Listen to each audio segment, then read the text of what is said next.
Hello, thank you for joining me for day 5 of 15 Days of Faith. My name is Tim Riordan. Do you remember your school teacher telling you to take out a blank piece of paper and number it 1 through 10?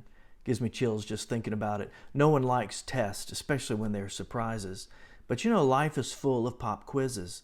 The Bible says that even our faith will be tested. Now, why testing?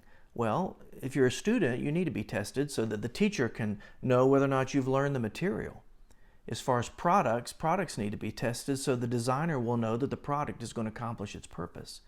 But now think about our Creator. Think about the master teacher. He doesn't need to test us so he'll know what's on the inside. He already knows. He knows whether or not we're equipped for life or a particular challenge.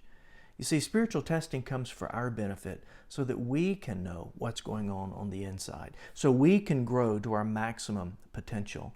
Listen to how God addressed this in the book of James, chapter 1, verses 2 through 4.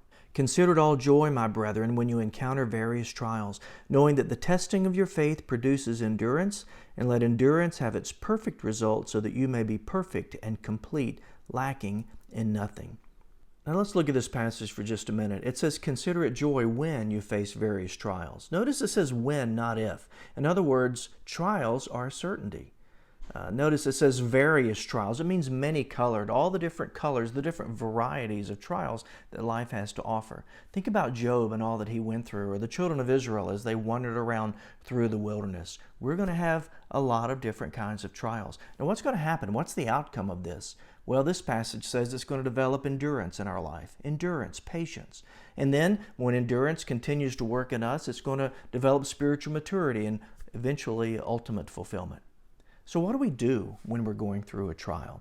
This passage says, consider it joy. Now, how do you face a trial with joy? That seems odd. Well, the Bible says that Jesus endured the cross with joy.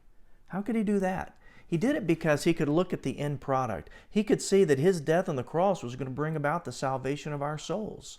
We can look at our trials then knowing that something good's going to come, that God's going to use it. He's going to shape our lives. He's going to develop endurance in our heart, and He's going to use it to help us to experience ultimate fulfillment in our lives. Now, you may be going through a trial right now. Maybe your faith is being tested. Lean upon the Lord.